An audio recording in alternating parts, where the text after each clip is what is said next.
Olá, boa noite. Estamos aqui mais uma vez, hoje quinta-feira, nossa noite de refletirmos sobre as palavras de Jesus na obra Boa Nova do Espírito Humberto de Campos, através da psicografia de Chico Xavier.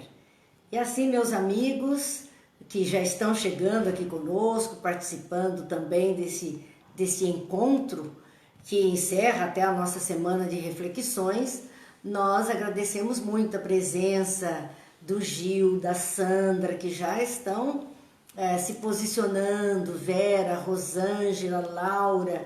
É uma alegria tê-los conosco, porque assim nós podemos todos juntos vibrar em uníssono, como vimos ontem, a importância disso. Marcos, boa noite. Laura, boa noite. Sejam todos bem-vindos. Vamos fazer a nossa prece? Porque é o momento de iniciarmos. Pai de bondade, que a sua luz e a sua paz esteja em nós, iluminando as nossas consciências e pacificando os nossos corações, trazendo até nós, Pai, os fluidos que necessitamos para o nosso equilíbrio e nosso bem-estar. Que as reflexões desta noite, propiciadas pelos amigos espirituais enviados por Jesus, possam clarear o nosso pensamento de tal sorte que consigamos fazer escolhas mais felizes para o nosso caminhar. Abençoa-nos, Pai, abençoa-nos, Mestre, hoje e sempre. Que assim seja. Então vamos lá, Ria nos assistindo lá de Londres, Eliana junto conosco, Mara, Ivete, é muita alegria para nós, Thelma. Vamos ver aqui o pessoal todo, Edith, Dilza, Márcia, Gil, Célia, Laura, são muitos amigos que conosco estão partilhando deste momento. E vamos hoje refletir da obra, então, Boa Nova. Eu gosto de mostrar sempre a capa, porque às vezes as pessoas não percebem. As minhas capas, vocês sabem que são sempre mais velhinhas, né? A nossa apresentação é sempre mais velhinha. Mas está aqui, porque a gente manuseia muito, elas estão assim. Mas nós estamos no capítulo 21, e esse capítulo 21, meus amigos, tem como título a lição da vigilância. Nós encerramos na semana passada aqueles diálogos com Maria de Magdala, Jesus, o encontro dela, toda a tarefa que ela abraçou depois, né? Depois da crucificação, quando os apóstolos começaram verdadeiramente a fazer o seu trabalho. Tudo isto nós vimos a semana passada, até a sua desencarnação amparada por Jesus, recebendo os louros da vitória. E hoje a lição começa-se nova reflexão, novos personagens, porque cada capítulo dessa obra é assim. A lição da vigilância, Jesus estará conversando com os seus discípulos. Então, diz a obra para nós, aproxima-se o fim do dia, Jesus reúne ali os 12 apóstolos, ou os 12 discípulos mais chegados, que ele denominou então apóstolos, com o fim de lhes consolidar no coração os santificados princípios de sua doutrina de redenção. Era o fim do dia e aproximava-se o fim da jornada terrena de Jesus. A sua tarefa estava em vias de encerramento e ele sabia muito bem disso. Então, ele quer mais uma vez reforçar com os seus ensinamentos preciosos, que são princípios dessa doutrina de redenção de todas as almas na face da terra. Assim, diante do crepúsculo do final do dia, todos se achavam na Cesareia de Filipe. Era uma região de beira-mar, então de uma paisagem maravilhosa. Um pôr de sol beira-mar, nós que estamos nesse calor agora sabemos o quanto isso é belo para aqueles que estão no litoral. E o grupo estava nessa região. Jesus fitou serenamente os companheiros e, ao cabo de longa conversação, em que lhes falava confidencialmente dos serviços grandiosos do futuro, ele fez perguntas a eles. Então é interessante nós observarmos, como já dissemos algumas vezes, as falas de Jesus. Ele tem sermões, como vimos ontem, né? Sermão dos Ais, sermão da bem-aventurança, o sermão do monte, sermão do cenáculo, são sermões para uma massa grande, todo tipo de pessoa. Ele tinha as parábolas que ele contava para um número menor, pessoas com mais um pouquinho de dificuldade de entendimento ou habituadas a charadas, a encontrar a moral das histórias, porque era esse o costume que eles tinham. Uma história que trazia uma moral e as pessoas deveriam então, ouvindo a história, chegar ao final dela com um código de moral estabelecido. Assim são as parábolas de Jesus. E ele tem também os diálogos, que são esses momentos de intimidade com aqueles que estão mais próximos, com aqueles que foram diretamente conversar com ele para alguma situação. Assim, ele está junto dos seus e ali ele tem um diálogo, uma fala confidencial com os seus discípulos. E ele falava a eles sobre os serviços grandiosos do futuro, o que viria pela frente, as tarefas que teriam que realizar, qual era a proposta. Então ele está falando de como vai se desenrolar a vida para eles depois que ele partir. Vamos ao nosso boa noite, Terezinha Divone, Terezinha Neri, vamos ver aqui nossos amigos mais, Sebastiana, Cláudia Regina, Rosana, seu Antônio, Jane, são os amigos que estão conosco, Fátima, Mara, André, que está conosco, Rosa, Eliana, olha, são muitos amigos conosco participando, graças a Deus, e a gente agradece a companhia, Beth também chegando, nós agradecemos muito a companhia. A Ria está nos dizendo que o Reino Unido está muito feliz, né? A Inglaterra está muito feliz por conta da vacina que chegou para eles, que já começa agora a aplicação para eles. Então, eles estão tendo a oportunidade de receber a vacina antes mesmo de que chegue aqui para nós. Eles estão lá já começando essa semana a receber a vacina. Estão felizes por isso. Que Deus abençoe, que tudo dê certo e aguardemos, porque mais cedo ou mais tarde ela também chegará para todos nós. Enquanto isso, vamos aos cuidados, vamos à atenção. A lição de hoje tem um título, a lição da vigilância. E nós estamos obrigados, neste momento, à vigilância no quesito saúde. Aqui é o quesito espiritual, mas a lição da vigilância é válida para todos nós no quesito saúde. Então, nossos cuidados fundamentais e básicos, nós temos que manter para não termos dor de cabeça, para podermos passar pela turbulência.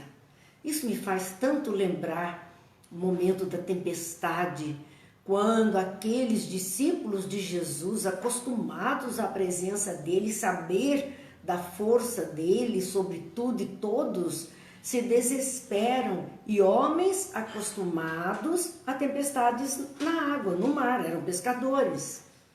No entanto, parece que aquela tempestade era maior que as outras, por isso eles se desesperaram, eles se acharam de repente incapazes de vencer aquela dificuldade momentânea. E é claro, foram acordar Jesus, que estava descansando, pedindo a ele que acudisse, porque eles iam afogar. Jesus simplesmente se levantou muito tranquilamente e, voltando-se para o lado da tempestade, disse aos ventos: acalma-te. E os ventos se acalmaram. E aqueles homens puderam continuar a fazer a sua travessia com mais segurança, com mais equilíbrio e domínio da situação. Então, às vezes, essa imagem nos faz pensar os dias atuais, onde as tempestades se apresentam diante de nós, estamos vendo criaturas sossobrando em seus pequenos barcos não por imprevidência, muitas estão, é a necessidade do próprio espírito vivenciar esse momento, mas vamos confiando em nós mesmos, como aqueles marinheiros confiaram em si mesmos para fazer o restante da travessia. Vamos confiar em nós mesmos, vamos confiar em Deus, vamos confiar em Jesus. Nada está aleatório, jogado, não é isso. Existem razões que a própria razão desconhece. Nós não sabemos nada. E, portanto, ficamos aí na luta do dia a dia. Então, vigiar será sempre bom para nós, aguardando o tempo da solução, o tempo da calmaria que, queira Deus, já esteja bem próximo de todos nós. Meus amigos, voltemos para esse momento em que Jesus está, então, junto dos seus, e ali, observando aquele crepúsculo à beira-mar, ele questiona, ele conversa com ele sobre o futuro e questiona: e que dizem os homens a meu respeito? Quer dizer, o que é que estão falando de mim por aí? O que é que estão falando de mim por aí? De alguma sorte terão compreendido a substância de minhas pregações? Será que eles têm entendido o que eu tenho falado? Qual é o feedback que vocês me dão? Vocês que estão aí o tempo inteiro com as pessoas, circulando pelos mercados da vida, então me digam o que é que dizem de mim e verifiquem, estão eles entendendo qual é o ensinamento, aquilo que eu estou propondo, que eu estou falando? É interessante, porque a gente sabe que Jesus sabia isso muito bem. Ele tinha noção perfeita de todos esses fatos. Mas parece que ele tinha vontade mesmo de permitir que os seus participassem, contribuíssem e ficassem atentos.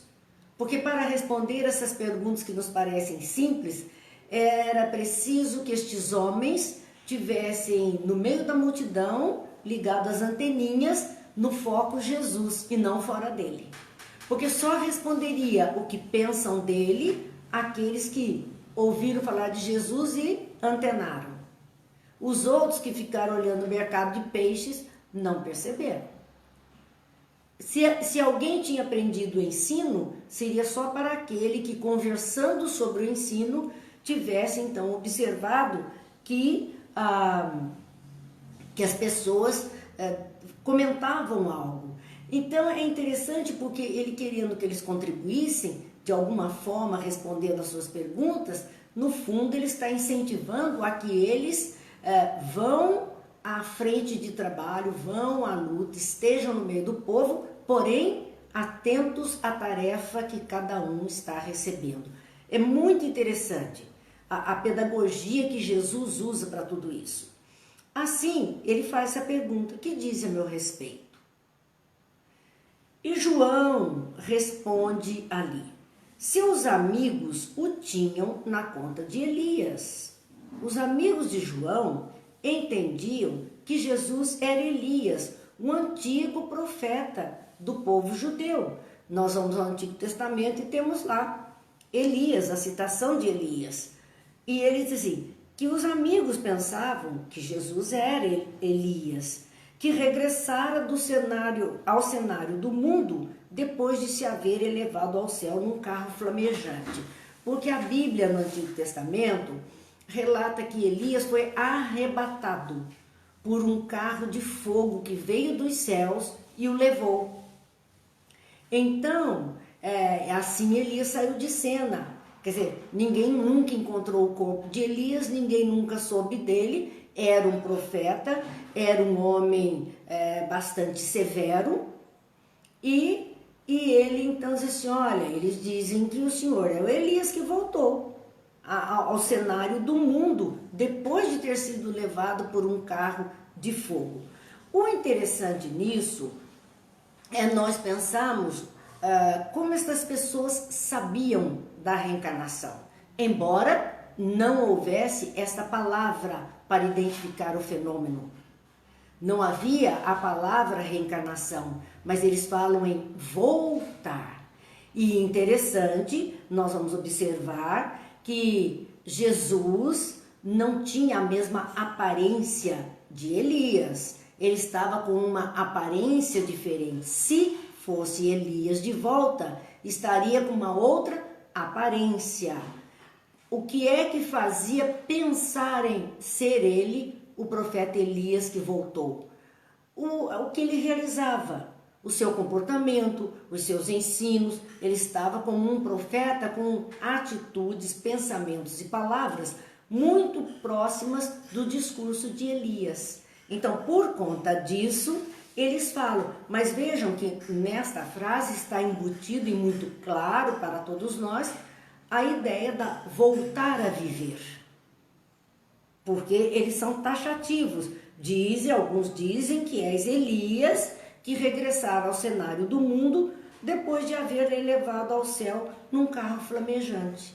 Então ele morreu 1000 anos antes de Jesus e agora estava ali de volta.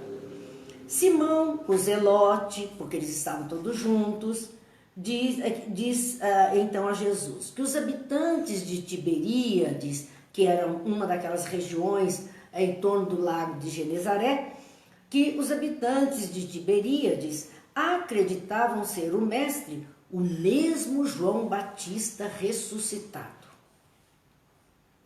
Olha o que ele está dizendo, né? Que era João Batista, porque na Bíblia, essa é a conversa do livro Boa Nova.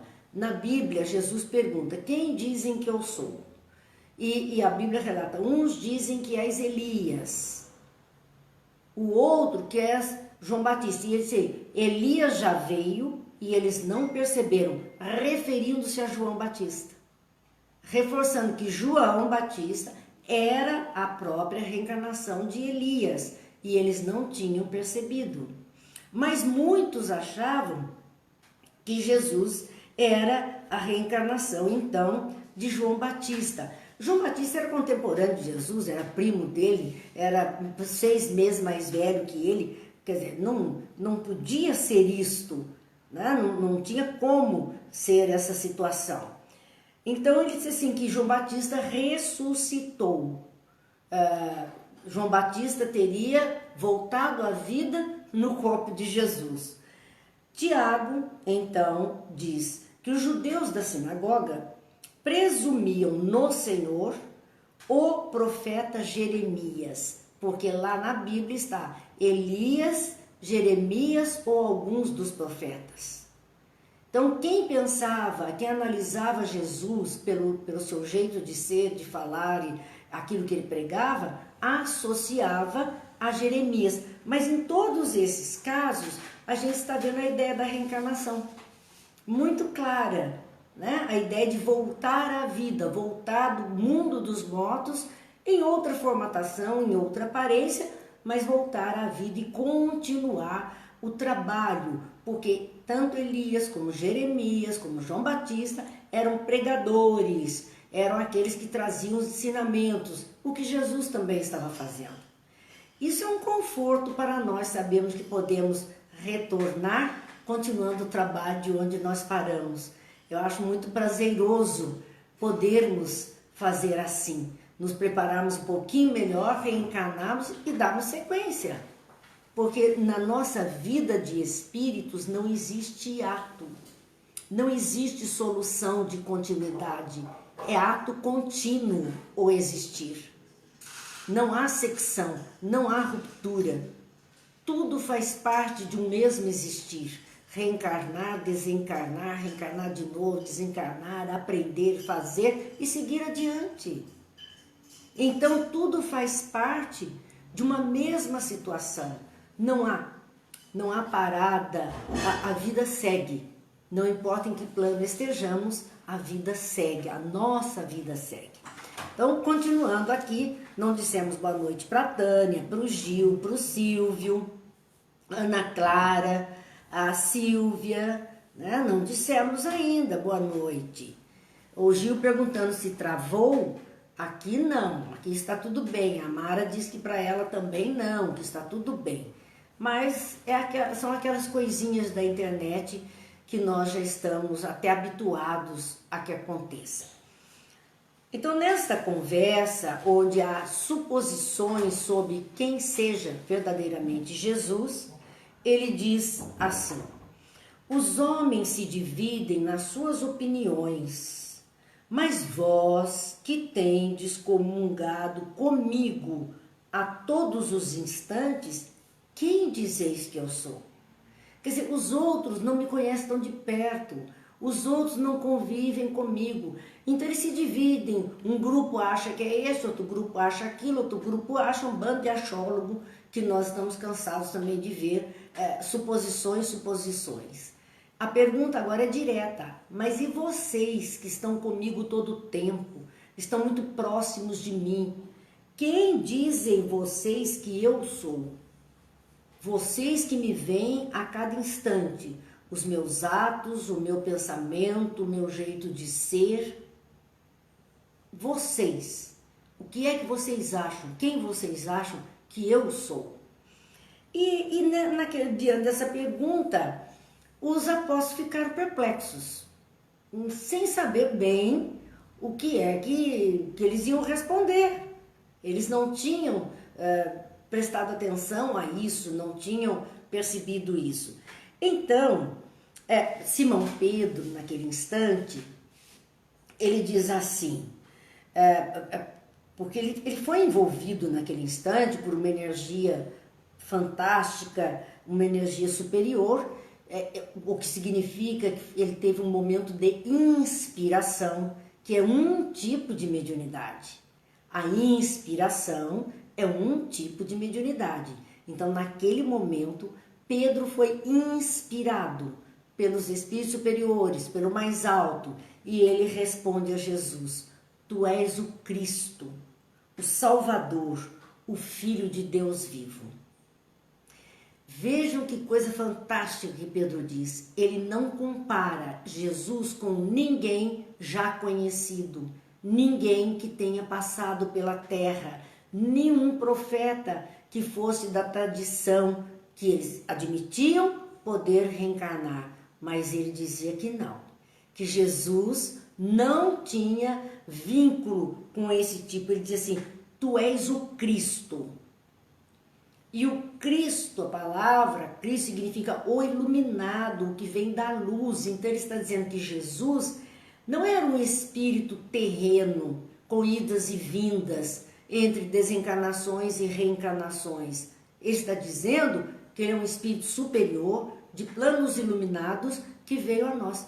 Tu és o Cristo, o Salvador. Aqui está então a tarefa. Ele entendia que um espírito dessa envergadura veio para salvar as criaturas dos seus enganos, da sua ignorância, da sua selvageria, do seu próprio egoísmo, desses comportamentos tresloucados. Ele veio para salvar, porque ele tinha algo a mais para mostrar, para ensinar para nós. Então ele diz: tu és o Cristo iluminado, e a tarefa do iluminado é levar luz, a luz que salva, que mostra o caminho, que indica o norte para que todos possamos seguir. E ele conclui: o Filho de Deus vivo, vindo direto do Pai para nós, encarnado, em carne, vivo entre nós. Ele descreve assim Jesus. Só poderia estar inspirado mesmo, porque ele, talvez sozinho, sem esse reforço espiritual, Pedro não fosse capaz de ter um pensamento tão sutil e tão nobre e tão profundo, porque, como os outros, ele partiria pelos mesmos caminhos da reencarnação, deste ou daquele personagem já conhecido naquele mundo hebraico em que eles viviam. Porém, Jesus está fora disso. Ele fala disso. Jesus é a parte dessa movimentação terrena. Ele vem para nos salvar, para iluminar nossos caminhos, vem trazendo a sua própria luz na forma de ensinos e conhecimentos a todos nós. O Filho de Deus vivo. E Jesus, naquele instante, responde a Pedro: bem-aventurado seja Simão, porque não foi a carne que te revelou estas verdades, mas meu Pai que está nos céus. Vejam que Jesus confirma aquilo que Simão Pedro está dizendo dele. Ele era o Cristo, o Salvador, o Filho de Deus vivo. Então, era o Cristo, o iluminado, que veio mostrar um caminho de salvação, colocar-nos a salvo das mazelas, das maldades, daquilo que o mundo pode trazer de ruim, mostrando o caminho seguro e firme na caminhada, o Filho de Deus vivo. Esse bem-aventurado sejas tu, Simão, porque não foi a carne que te revelou estas verdades. O que significa a carne era o que os outros falavam, porque eram pessoas encarnadas que tinham aprendido na tradição da religião esta possibilidade de vidas sucessivas para alguém, com tarefas específicas de auxílio a um povo. Esse não foi a carne, não foi a tradição. Você também recebeu esta mesma informação, esta mesma lição, porém, não foi isto que fez com que você desse essa resposta. Olha que beleza que Jesus diz a ele: mas meu Pai que está nos céus. Por isso que eu disse que foi um momento de inspiração de Simão Pedro. Ele recebe aquela inspiração, o pensamento divino que mostra quem é Jesus. Ali ele está então revelando quem é Jesus. Boa noite, Sônia Maria, boa noite, Dirce, Rosa Pistilli, que estão conosco, Vera, boa noite a todos, porque estamos hoje aqui falando de Jesus, refletindo sobre este ser fantástico que Deus nos concedeu para ser o nosso modelo e guia, para que pudéssemos nos espelhar e nos amparar nele e sobre ele edificarmos a nossa confiança e a nossa fé. Continua então Jesus falando a Pedro: neste momento, entregaste a Deus o coração e falaste a sua voz. Mais uma lição para nós, porque o que Jesus disse, você só conseguiu captar esse pensamento divino e poder exteriorizar em palavras esta informação, porque você abriu o seu coração para Deus. Então, se nós queremos captar pensamentos melhores, de esperança, de fé, de lucidez, de conhecimento, de ensinamento, temos que abrir o coração para Deus, através das nossas vibrações, das nossas preces, da nossa amorosidade, da nossa ética, da nossa conduta moral. Nós vamos abrindo o coração para receber, porque o coração representa os nossos sentimentos e o mundo que habitamos, energeticamente falando, um mundo de amorosidade ou não, um mundo de fidelidade ou não, um mundo de fé ou não. Isso ele está representando. Por isso você abriu isto, então permitiu. Vejam como é interessante. Como é interessante. Daí nós nos lembramos de uma pintura, ela se tornou uma pintura famosa porque ela foi exposta num salão de artes, não me recordo onde, mas onde tinha um portal com a porta fechada, era uma casa, né, com uma porta fechada, e Jesus batendo à porta. Jesus ali batendo à porta. O quadro era esse, a parede da casa, uma porta fechada e Jesus batendo à porta. É muito bonita essa imagem na internet, se a gente procurar imagens de Jesus, vai ver essa também. E aí um menino, a criança é fantástica, porque a criança, ela observa coisas que nós não observamos. Talvez os adultos ali estivessem vendo as cores se a pintura, se o tamanho de Jesus era adequado ao tamanho da porta, enfim, críticas.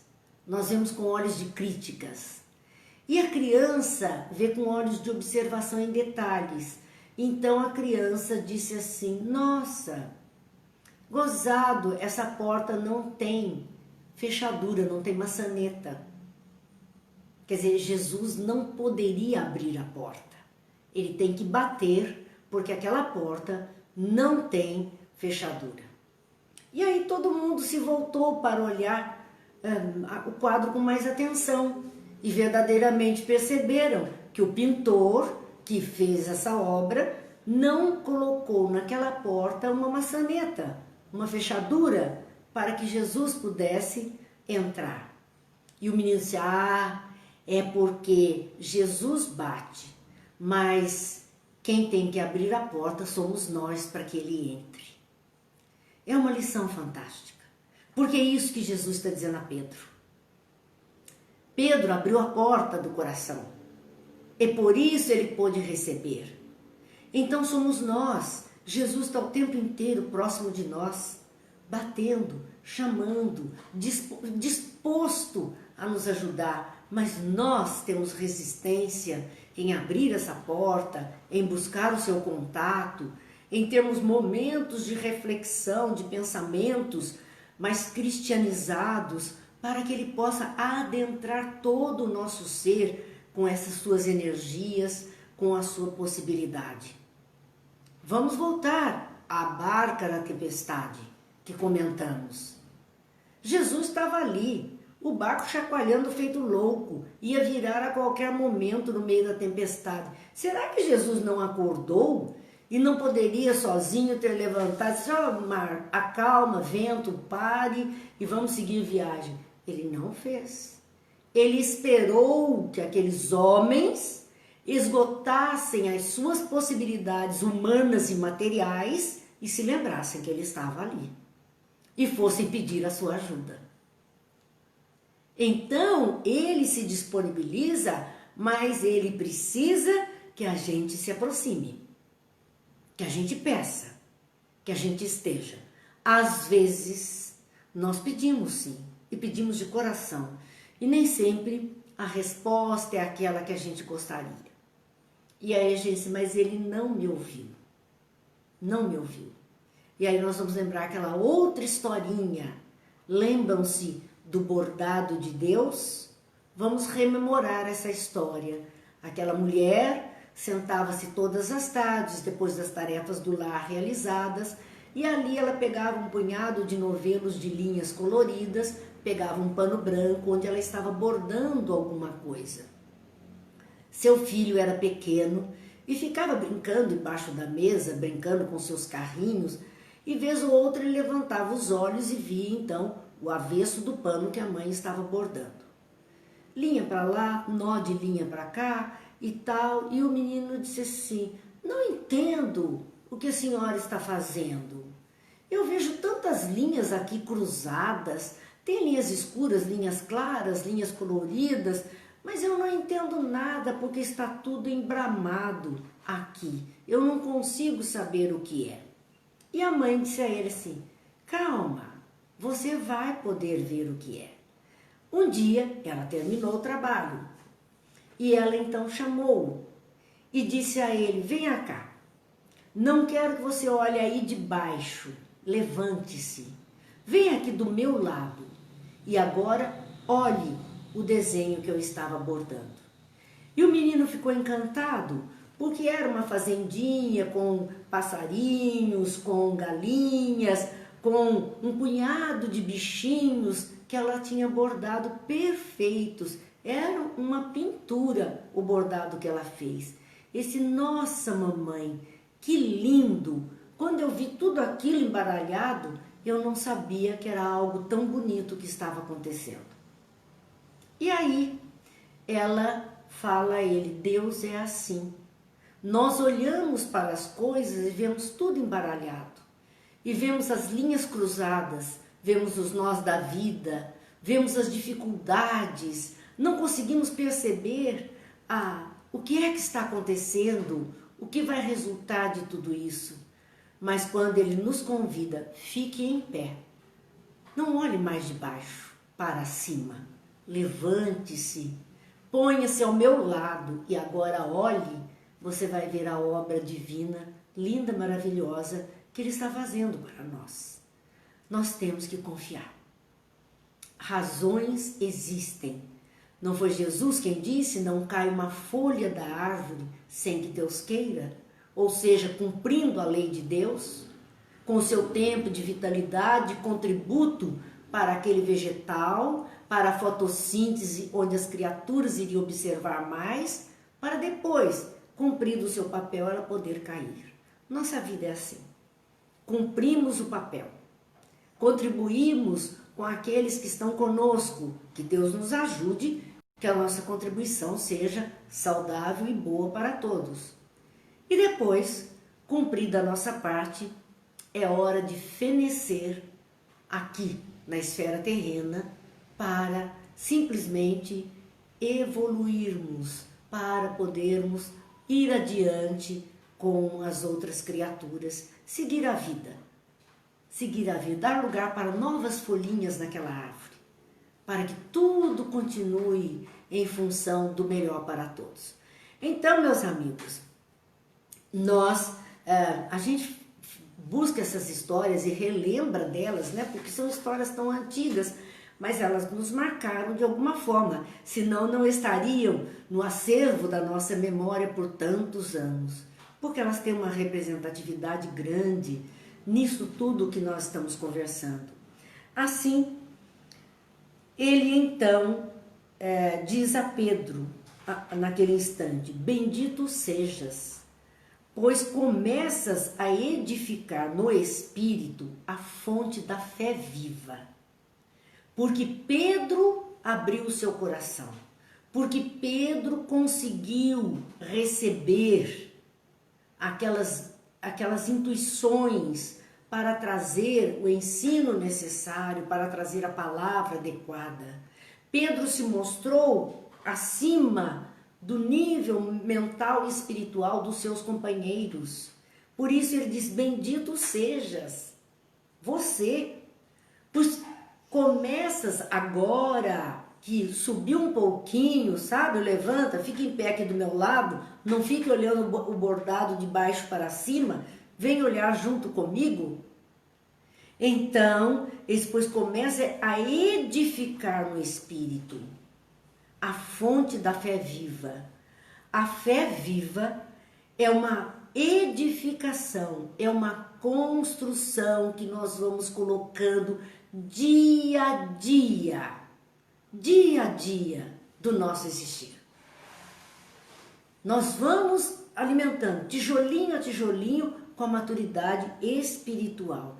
Esse bendito seja, e bendito seja aquele que neste momento é capaz sim de estar manuseando esse tijolinho que vai ser acrescido à fonte da fé viva, que possibilita guardar esta água da fé viva. Para nós, sempre lições, as palavras de Jesus. Sobre esta fé, que é a fidelidade aos ensinos, fidelidade à lei de Deus, então ele diz, sobre esta fé, edificarei a minha doutrina de paz e esperança, porque contra ela jamais prevalecerão os enganos desastrosos do mundo. O mundo, à época de Jesus, era acometido de enganos desastrosos do comportamento humano. São 2000 anos e nós ainda estamos vendo em grande volume esses enganos desastrosos do comportamento humano na face da terra. Mas Jesus disse, olha, sobre aqueles que começam a edificar a fonte da fé viva, que se agarram a todas essas estruturas, que eu posso edificar a minha doutrina de paz e esperança. Aquele que vai abraçando os ensinamentos de Jesus e fazendo disso um exercício do seu viver, vai adquirindo a paz interior, Não é fácil e nem se conquista da noite para o dia. É um exercício constante e nós estamos tendo uma oportunidade reencarnatória para começar, quem sabe, a edificar no espírito essa fonte da fé viva. E depois sim, podermos então que Jesus edifique em nós esta doutrina de paz e esperança, porque esse é o comportamento que se espera do cristão, um comportamento de paz, do não à guerra, do não à luta, do não aos desentendimentos, do não a qualquer agaste com o outro. Aquele que quer paz vai se esquivar dessas coisas. Aquele que tem a paz dentro de si, ele não vai alimentar, não vai fermentar estas coisas que o mundo tem. Então a doutrina dele é de paz e de esperança, que é aquela esperança que Mário Sérgio Cortella fala com muita propriedade, que não é do verbo esperar. Vamos cruzar os braços e esperar então que Jesus resolva tudo, que Deus dê um jeito na situação, que a gente simplesmente fique aqui aguardando o melhor. Mas é do verbo esperançar, daquele que trabalha e tem o tempo da espera entre o trabalho realizado e o resultado do trabalho. Ele não desanima porque ele sabe do tempo de maturação para que este trabalho que ele está realizando possa ser concluído. Cada dia de trabalho até que a obra esteja construída. Esse é o que tem esperança na realização, trabalhando. Então a doutrina do Cristo é uma doutrina de paz e de esperança, de paz, calmaria interior e de trabalho no bem em todos os momentos possíveis. Esta é a doutrina do Cristo. Mas essa doutrina só está funcionando naqueles que começam a desenvolver e edificar esta fé viva. É testemunho. Porque fácil é testemunharmos o bem quando tudo está bem. É simples. Difícil é testemunharmos o bem quando as coisas estão difíceis. E ainda manter essa fé, essa esperança, sem desistir da luta, sem desistir do trabalho, sem desistir de realizar alguma coisa melhor. Esse é para aquele que está abraçando os ensinamentos de Jesus. Então, Jesus falava tudo isso a respeito dos homens, do comportamento humano em geral e do comportamento daqueles que começam a abrir os olhos, a despertar, a desejar fazer diferente e conhecer o que é diferente. Enquanto Simão sorria, confortado com o que considerava um triunfo espiritual, o mestre prosseguiu esclarecendo a comunidade quanto à revelação divina. Pedro ficou muito satisfeito, porque ele percebeu, isso não é orgulho, veja, é uma razão de satisfação, porque às vezes, nesse discurso de que temos que erradicar o orgulho, o egoísmo, a vaidade, as pessoas são do 8 e do 80, né? Não tem o meio termo. Pedro estava tendo consciência, ele estava confortado naquilo que ele considerava um triunfo espiritual, ele estava feliz, ele estava tendo consciência de que ele tinha conseguido melhorar um pouquinho e por isso ele tinha sido um instrumento daquela inspiração e também mostrando a maturidade de percepção daquilo que foi dito. Então ele se considerava assim uma pessoa com triunfo espiritual sobre si mesmo. Isso é lucidez. Isso não é orgulho, não é vaidade, é lucidez, é percepção de si. E nós estamos o tempo inteiro sendo chamados para o conhece a ti mesmo. E temos que constantemente fazer uma avaliação de nós mesmos. Então ele estava feliz.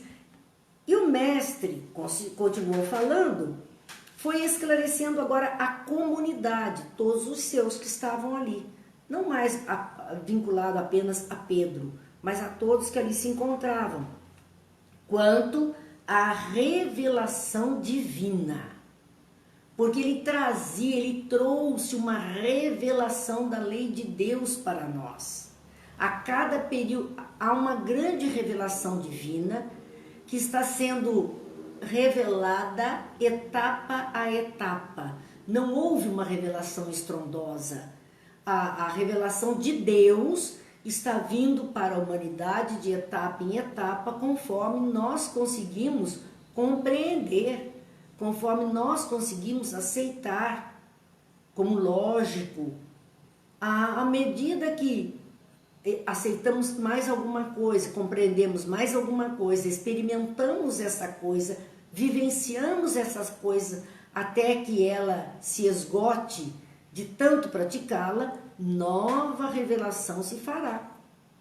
Mais um degrau, mais uma cortina que vai ser descortinada diante dos nossos olhos para visualizarmos um pouco mais dessa lei de Deus que rege todo o universo. Portanto, Jesus esclarece a eles, esclarece aquela comunidade quanto à revelação que ele trouxe no santuário do interior do espírito humano, porque Jesus falou a todas as criaturas. Lembram-se, Abraão falou à sua família, revelou Deus à sua família, aos seus descendentes. Moisés amplia esta revelação, mais uma cortininha que é puxada. Essa cortininha de Moisés, ele faz então uma revelação não mais à sua família apenas, mas a todo o seu povo. Jesus vem depois e puxa mais uma cortina, clareia mais um pouco a nossa visão, o nosso conhecimento, mas ele não fala nem só a sua família, nem só ao seu povo. O discurso dele é para todas as criaturas do mundo. Ele vem falando, ele estende, não é só o seu povo, tanto que ele fala para os judeus, ele fala para os hebreus, para os gregos, para os gentios. Ele estende o seu ensinamento quando nós vemos ao momento de Pentecostes, aquele evento acontecido em Jerusalém, onde pessoas de todos os lugares, judeus de todos os lugares, tinham ido para a Terra Santa. Então pessoas com línguas diferentes e todos puderam ouvir. Jesus vem trazendo um ensinamento mais amplo. Então essa revelação não era para uns e outros, mas era uma revelação feita simplesmente no santuário interior do espírito humano. Por isso que ele disse que a igreja, o reino dos céus estava dentro de nós, está dentro de nós. O grande templo divino é dentro de nós, é cada um como espírito abrindo o coração, sobre cuja grandeza desconhecida o cristianismo assentaria suas bases no futuro. O cristianismo vai se formar. O Cristo não criou o cristianismo. O Cristo trouxe uma doutrina que os seus seguidores denominaram a doutrina do Cristo e depois chamaram então cristianismo, que depois vai se bifurcando em várias religiões de raízes judaico-cristãs, porque estão aproveitando estes ensinos de Jesus. Portanto, ele trouxe a doutrina que depois ficaria conhecida como o cristianismo para nós. Até ali o povo desconhecia um Deus que era Pai, desconhecia uma lei do amor, desconhecia essa lei de causa e consequência para os atos, desconhecia. Essa caridade irrestrita que somos chamados, desconhecia. Jesus é quem está trazendo isso. Jesus que está falando dessa imortalidade da alma, das muitas moradas da casa do Pai. É Jesus falando sobre isso. Portanto, sobre estas bases é que o cristianismo iria se desenvolver no futuro. Por isso que o título aqui é a respeito da lição da vigilância, onde Jesus vai falar do trabalho a ser feito e as consequências futuras desse trabalho. estar atento ao trabalho proposto por ele, estar vigilante, aquilo que é preciso fazer terá consequências benéficas no futuro da humanidade. Se nós transgredirmos, se nós falharmos, se nós não nos aplicarmos, as consequências virão, só que serão nefastas para a humanidade. E nós estamos num momento assim. Nós estamos num momento de guerra declarada entre o bem e o mal na face da terra. Entre as forças negativas e positivas, ou trevosas e forças da luz, enfim, nós estamos na guerra.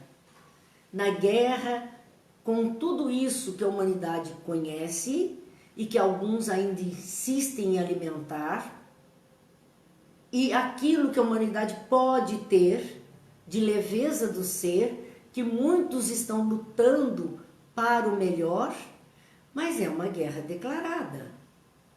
Porque enquanto estivermos tão presos à materialidade terrena e a toda essa negação desses ensinos de Jesus, com certeza nós estaremos muito facilmente nos tornando prisioneiros de mentes maléficas e dominadoras. Nós podemos escolher o Cristo. A quem escolhemos, a Barrabás ou a Jesus? Está na nossa vontade, na nossa liberdade de escolha. Somos nós que vamos escolher, então, o modo de viver, de pensar e as consequências futuras que isso trará para nós e para aqueles que caminham conosco na humanidade. Preparando os companheiros para os acontecimentos próximos, porque ele encerra ali essa conversa, então vai preparar esses companheiros para os acontecimentos que viriam, que seria a sua crucificação, seu julgamento, sua prisão. E ele diz: amados, importa que eu vos esclareça o coração, a fim de que as horas tormentosas que se aproximam não cheguem a vos confundir o entendimento. Porque é essa a nossa tendência. Nas horas difíceis, nas horas tormentosas, aquilo que tínhamos como referência, como conhecimento, como entendimento dos fatos, muitas vezes nós ficamos confusos. Meu Deus, eu entendo isso aqui perfeitamente, mas olha o que eu estou vivendo agora. E a confusão, muitas vezes, leva mesmo a um estado de negatividade da alma. Então, ele estava preparando os seus para não se deixarem esmorecer nos momentos difíceis, para não se deixarem confundir naqueles momentos que viriam com muitas dores, com muitas aflições, com muitas dificuldades pela frente. Então ele diz que ele está ali esclarecendo o coração de cada um, a fim de que nas horas tormentosas que iam se aproximar, eles não se confundissem no entendimento que tinham sobre a vida, sobre a transcendência, sobre a vitória do bem, sobre a luz que há de se fazer, porque nessas horas muitas pessoas assim: eu nem acredito mais. É tanta coisa que eu não sei mais, eu acho que Deus esqueceu de nós. A gente ouve essas frases. Mas Jesus preparava. Através da palavra de Simão, tiveste a claridade reveladora. Por Simão, agora vocês sabem que eu sou o Filho de Deus vivo, o Cristo, o Salvador. Ele já disse: acredite, eu sou o Cristo, o Salvador, o Filho de Deus vivo. Ele já revelou isso para vocês. Então tenham confiança. Mesmo que as dores venham pela frente, tenham confiança, porque eu estou aqui. Eu estou pronto nesta ajuda a todos. Cumprindo as profecias da Escritura, sou aquele pastor que vem a Israel, com o propósito de reunir as ovelhas tresmalhadas do imenso rebanho. Então ele diz que, porque as Escrituras antigas, do Antigo Testamento, diziam, né, que haveria o bom pastor e que ele iria buscar todas as ovelhas tresmalhadas da casa de Israel. Veja que no Antigo Testamento ele fala da casa de Israel, daquele povo. E Jesus não fala que ele é o pastor da casa de Israel, mas que ele é o pastor de todas as ovelhas tresmalhadas. Aquelas que estão perdidas, aquelas que estão pelo mundo, do imenso rebanho. E ele diz que no final haverá um só rebanho, um só pastor. Então, a proposta dele não era para apenas aqueles que estavam perdidos da raça a que ele estava vivenciando, mas da raça humana, da espécie humana. Ele veio para todos. Veio buscar as dracmas perdidas do tesouro de nosso Pai. Dracmas era moeda de época. Uma noiva, ela recebia um colar com 10 dracmas de presente, para que ela levasse no casamento, né?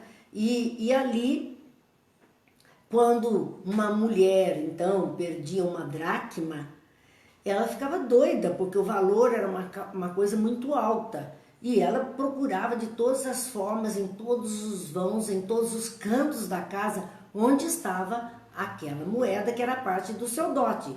Onde estava aquela moeda? Então, ele usa esta referência para dizer ali que ele veio buscar as dracmas perdidas do tesouro de nosso Pai. Cada um de nós é uma dracma, é um tesouro, é um valor incomensurável do tesouro de Deus.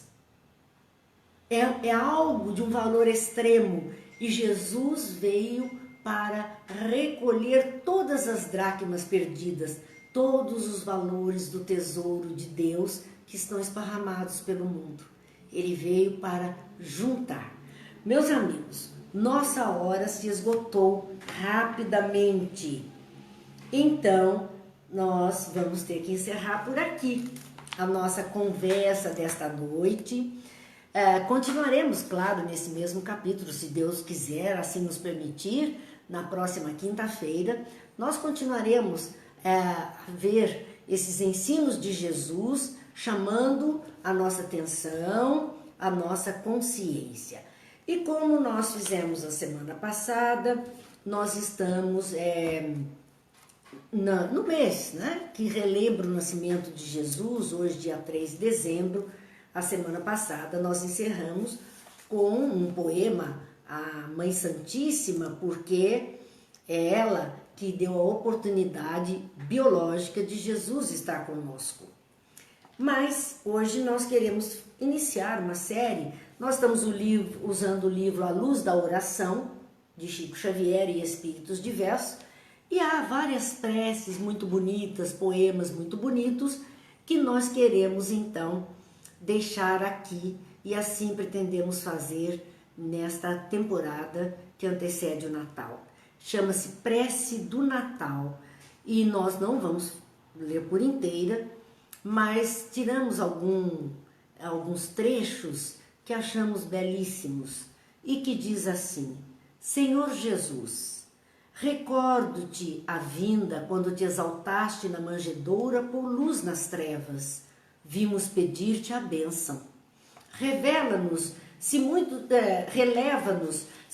de nós trazemos saudade e cansaço, assombro e aflição, quando nos envolves em tormentos de alegria. Sabe, Senhor, que temos escalado culminâncias, possuímos cultura e riquezas, tesouros e palácios, máquinas que estudam as constelações e engenhos que voam no espaço. Falamos de ti que volveste dos continentes celestes, em socorro dos que choram na poeira do mundo.